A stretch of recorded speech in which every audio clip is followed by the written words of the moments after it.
Hey, what's up? Hello, everyone. Welcome into Fantasy Filmball, the show where we turn movies into sports and sports into something we don't talk about here. My name is Matt. My name is Dyl, and we to talk about a movie that's, a pretty popular conversation here on this channel. If you are new here, make sure to, drop a like, drop a dislike, drop a comment. It really helps with the algorithm. It helps us grow, and it helps you, see new content because we love the Oscars. We're talking about Matt's prediction right now to win Best Picture, and that is The Color Purple. So I'm gonna let you take it away with some general thoughts here. Oh my god, we finally have a trailer for this movie. We've heard all the buzz from CinemaCon that this film looks fantastic, and we finally have the trailer. Now, yeah, like Dylan said, if you've been listening into our channel, this is my prediction to win Best Picture. I think it can win Best Picture, Director, multiple other awards, but now that we have a trailer, that's being put to the test. Do I still think that? And also, is Dylan getting any closer to predicting with me? So I've been telling people this movie is based on the musical, that's based on the book, was then turned into the movie that you know and love that Steven Spielberg made. And I agree with you. This trailer didn't really hit it for me the first time I watched it. I watched it on a laptop. I was up in DC, about to get on a flight, and I was like, you know what? Trailer's out. Let's watch it. And I was like, it looks fine. Like, yes, there's so many actors and actresses here that I love, and I want to see do great stuff, but I wasn't really hooked. And then when I saw The Little Mermaid the other night, I saw it on the big screen. I was like, okay, this looks a lot better. I'm getting down with it. While I'm still kind of confused with some things and a little hesitant in others, there's other stuff I really look forward to. As you mentioned, it looks like there'll be some long takes, which if you are not new to this channel, you know that I love, especially when it comes to musicals. And I'm a really big fan of a lot of people involved here. Just looking through this cast right here, I mean, Taraji P. Henson, you got Coleman Domingo, Corey Hawkins, Halle Bailey, and then scrolling down here, I didn't see him in the trailer, but John Baptiste also has a role in this. So a lot of names that I know that I like, and I'm really excited to see more from Fantasia, someone who I know a little bit but haven't been exposed to for the most. So my big draw of this movie is going to be the cast and then the cinematographer. But the director Blitz, who works a lot with Beyonce, who's one of my favorites, I've loved his visuals with her stuff. So I'm sure he's going to add a lot of artistic flair here. The thing that I'm getting from the trailer is it feels like they're marketing the film to as big a mass audience as possible. They're not trying to sell this as an Oscar player. They're trying to really distance themselves from the type of movie that's flopped at the box office. And so I don't blame it for being kind of a poor trailer when we're looking at it for Oscar chances, because it's trying to sell a spectacle rather than trying to sell that this is a serious movie that's going to get awards buzz. But we are an Oscars channel, so we are going to talk awards buzz. Let's talk every single category that this movie is in contention for, and we're going to just kind of talk about our thoughts on whether this film could get nominated and what its path to getting nominated might be from this trailer. So let's start off with Best Picture, Best Director. I have it getting both of these. I think it's going to get into Best Picture because it is a big spectacle film. I think it's going to get box office draw. It could be a massive cultural moment, the same way that Top Gun was last year, the same way that Black Panther was a few years ago, where, yes, it's a big blockbuster, but at the same time, it is just getting so much attention that it's kind of undeniable to be in Best Picture. So that's kind of my reference point there. And in terms of director, the visuals look stunning. It seems like the way they're marketing this as it's a bold new take, which means they're centering the director's vision in the marketing of this movie, which is really, really impressive. Also, just think about it this way. You've got Spielberg behind this, Oprah behind this, Quincy Jones behind this as the producers. If you don't think they're going to be out there pounding the ground saying, watch this movie's important, this movie needs to get your nominations, then, that's just what's going to happen. They are going to be out there. They're going to be campaigning. In my mind, I see this getting like a 70 to 75 on Metacritic, but breaking $100 million at the box office. I fully agree with most of the stuff you said there. I'm not sure if I want to hurl it up to number one in Best Picture, but it makes the most sense on paper when you take in all the metrics and all of what we know about the Academy, especially in recent years with like Coda, like Everything Ever All at Once, getting movies that you love their cast, that have a lot or a big company behind them, or big name actors in this case behind them pushing the narrative. It all makes sense to me. I'm still just a little hung up on the fact that a musical could win Best Picture. I know La La Land did for like 30 seconds. But we haven't had one in almost 20 years or 20 years. And I don't know. It just seems like the type of movie where, yes, like kind of like Top Gun, where a lot of people will have it at 1, but a lot of people are just going to throw it at 10 because they don't like musicals. But I do think picture director seem very safe here. I know we've mentioned on this show a lot about Warner Brothers. They have so many movies. They got Dune. They have this. They have Barbie. They have Wonka. And to me, this seems like their best bet on paper to put their focus behind. Will they do that? Time will tell. But at this moment, we're in late May, early June. I think that it will get nominated for both, but I don't think it's winning either. But who knows? Maybe in a month's time, I will be on board. I'll throw it up to number 1. But right now, I think it's in the a top 5 for Best Picture. We have some juicy looking performances in this, specifically Fantasia Barrino, who's playing Celie in this film. She played the role on Broadway, not as one of the mains, so she came in to replace LaShawne's back in 2005. So I've had Fantasia Barrino at number 1 for a long time. The question, do I still have her at number 1? I do. I think that she's going to be magnificent in this role, especially going and watching all of the songs, watching as much of the show as I could find on YouTube. She is going to own this. The only downside that I see is we heard her singing her big show-stopping number in the trailer, I'm Here. So much auto-tune on that. And the question I have is that auto-tune for the trailer, or is that auto-tune in the movie? And if that auto-tune's in the movie, you can scratch my Best Picture prediction, you can scratch my Best Actress prediction. If they auto-tune the shit out of these actors and they don't let them sound natural, I don't see a path for these actors to get to a win, and I don't see a path for this movie to get to Best Picture because of that artificial feeling of auto-tune. I agree there. Actress is a weird category this year. There's a lot of names in contention. To me, none of them really stand out for number 1. That's why I haven't had Fantasia as my number 1 for these past few weeks. Now let's talk supporting.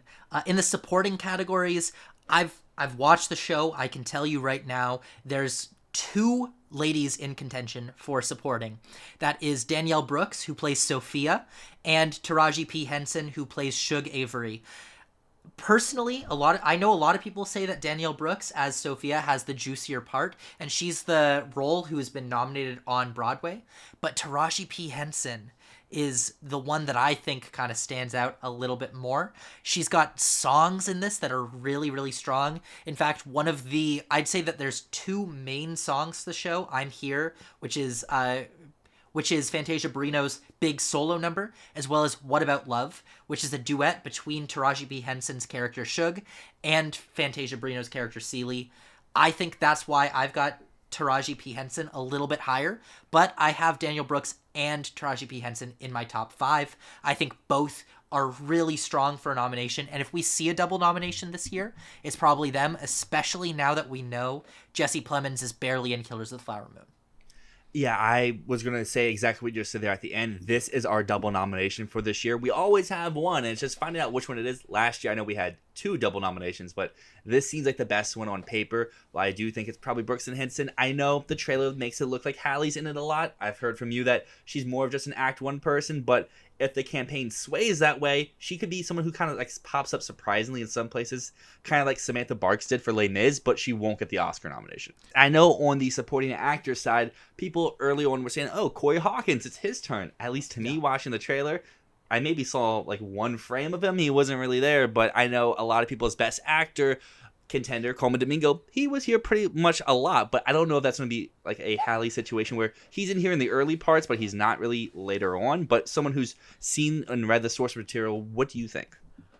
I'm confused about this, actually, because on Broadway, the role that got nominated was Corey Hawkins' role, which is really weird because watching the show, I was like, okay, Harpo is barely in this.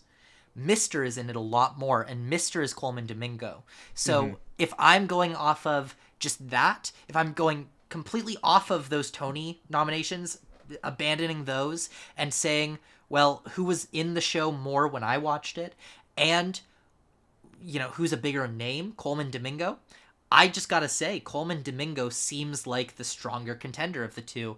So speaking of something that is missing, this is a musical screenplay. They normally don't really go hand in hand. I currently have it out for adapted just because of how stacked this category is at the moment. Where are you sitting with it? Do you have it in because you have it winning picture, or do you still have it out because it is a musical?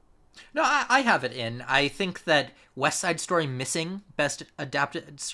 I think West Side Story missing best adapted screenplay was a fluke. I don't think it shows that they're not willing to reward musicals in this category. They gave La La Land the nomination, and La La Land was, top two to win Best Picture. And I think that if this is top two to win Best Picture, as I think it is, it kind of has to be in contention for screenplay. I don't think it'll win. I don't think it's going to have a shot at winning. But I think that it should solidly be in the top five. I've got it number 4 right now. But I see how it could miss. And if it does miss, then it might not be a winning contender. Yeah, I currently have it at number 7, but other movies drop, other movies switch to original. It could move up. I just have it out because, yes, I know La La Land was top 2, but La La Land was also original, so that gave it a little bit more weight. It wasn't adapting something, it was creating it all. This is adapting, like West Side Story was, which at one point was number 2 or number 3 in the Best Picture ranks. I don't know where it was at the end of the day, but on nomination morning, I would say it was top 3. But a category I'm pretty sure even if this movie bombs overall, it's still getting a nomination, will be in cinematography. Yeah, cinematography looks gorgeous. I don't think the trailer's doing any favors to the cinematography. I mean, we see the gorgeous lighting. It looks stunning the way that he's using the sun, using natural light, as well as those artificial lights. And we know Dan Laustsen is so good at those sweeping camera movements. We've seen that in John Wick. We've seen that in his Del Toro work. But I think that the trailer kind of cut them down to a point where it just doesn't look as impressive. It doesn't look as full of life. But that said, this looks like a cinematography frontrunner in my mind, at the very least.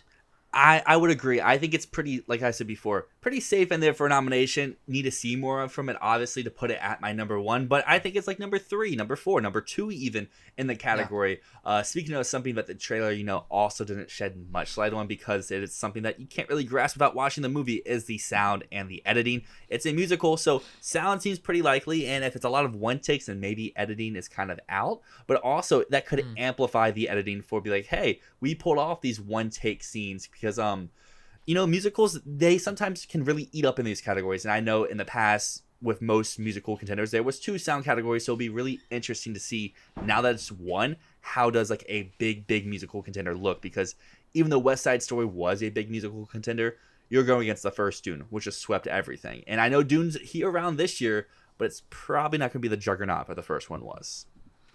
Sound and editing is really hard to judge here, but what I said earlier about the auto-tune, I stand by that. If the sound is if the music is really butchered with the voices, that's going to kill the movie. But let's talk about something that I think we can tell is stunning from the trailer right now, and that is the production design and the costume design. I think that those are just gorgeous looking at this point. I've been talking a lot about how with production design we need to see the flowers, the use of the spaces, how do they make this look unique and distinct. And already in the trailer I think I'm seeing that this film looks different. It looks new. It looks fresh from things that we've seen set around this era, set in a similar place, a similar time. I actually think that I had Dune as my production design winner before watching the trailer. After watching the trailer, I slotted this above. I think that this is a front runner for production design, and costume design is right there on Barbie's heels in my mind.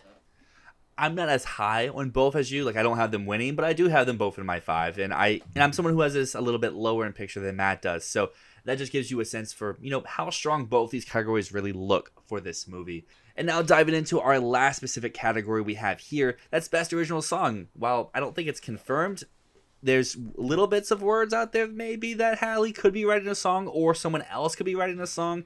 And usually when musicals add a new song and that musical's in Best Picture, it kind of gets in there. So I would say if there is an original song, regardless who it is given to or regardless of who it's written by, it's probably in that conversation, if not in a winning sense of a conversation.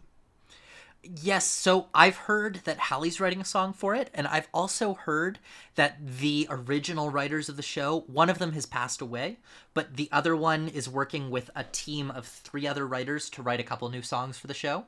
Now, it sounds like the Halle Bailey one would be a credits song. and the other ones might be inserted into the movie. I don't know how that's going to look, how that's going to work, but I would say that it's a good bet to put a song from this movie in your top 5, but we don't know what those songs are going to be or how they're going to come into play. But I'm just going to go out on a limb now and say if the original writers are writing one and Hallie is writing one, probably lean towards the original writers of the show rather than Hallie as your nominated song. We do this every time we go over one of these big Oscar contenders in their trailers, and we say, we talk about all these positives, but now we have to get to the negatives here. How could this fail? And at least to me, it's what I've kind of been hinting at throughout. It's a musical, and those are very hit and miss. Like, obviously, we'd had La La Land, which was a big hit. We had Les Mis, which in the time was a big hit, where a lot of people in the years since has been like, it wasn't that good. And then we had stuff like Dear Evan Hansen and Cats, which just completely bombed. I don't think this will be those. I think at worst, this is In the Heights where people love it, but it doesn't get the acclaim, but it has a good release date. So to me, at least, I think this floor is going to be West Side Story. I may eat my words here, but like a picture nomination, a director nomination, and acting could get in, and then a lot of text. And I feel like this is its floor, where its ceiling could be, like what Matt's saying, a Best Picture winner. So in terms of how this could fail, I mean, obviously I have this as my Best Picture winner at this point, and the reason I do is because it fits the profile of a Best Picture winner better than anything else that I see at the moment. It doesn't look like a Best Picture winner to me off of this trailer, is what I'm going to say. But the profile is still better than anything else I see. I think this has an opportunity to be a word-of-mouth sensation with audiences.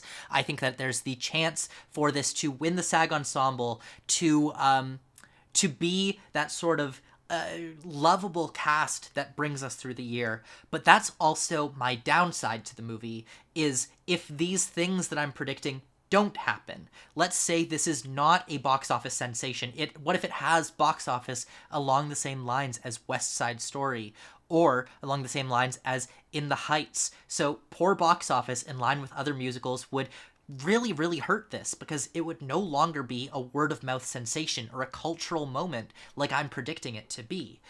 Being a Best Picture winner needs those things. So that's one thing. Poor box office, being critically not appreciated, because I'm predicting this to not be beloved by critics.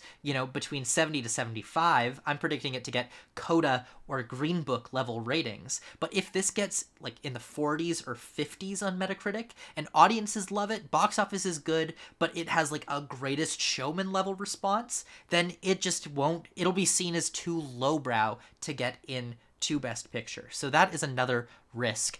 And the last thing is just, if the audience shows up to it, but they aren't talking about it. This needs like an A+ on Cinema Score in order to be that sort of word-of-mouth sensation. So even if we see people show up to the movie, we need to see that love for it. So that's my case of how could this fail. It's all audience, audience, audience. That's what it all comes down to. If the audience shows up for this movie, it is happening in picture. If they don't show up, then it's probably going to get left in the dust, and we'll have a different Warner Brothers movie taking its place.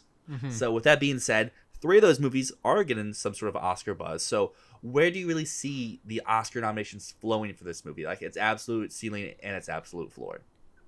Well, I think that the absolute ceiling is everything that I've talked about, plus a little bit extra. Maybe add on makeup into there. Maybe add on makeup into there. I think that this could be the nominations leader. And in terms of Warner Brothers' slate, I think that this is going to be their biggest movie, and I think that they know it.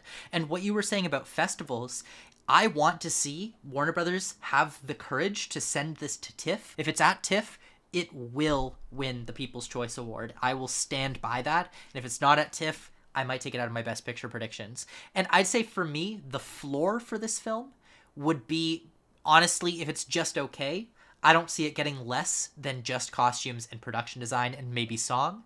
So floor for me is 3. The ceiling for me, 12 or 13. And I think it's going to get 11 or 12. I would throw cinematography into one of those floors, because we've seen in the past that branch will go out for movies that aren't the most loved because they just have such exceptional work.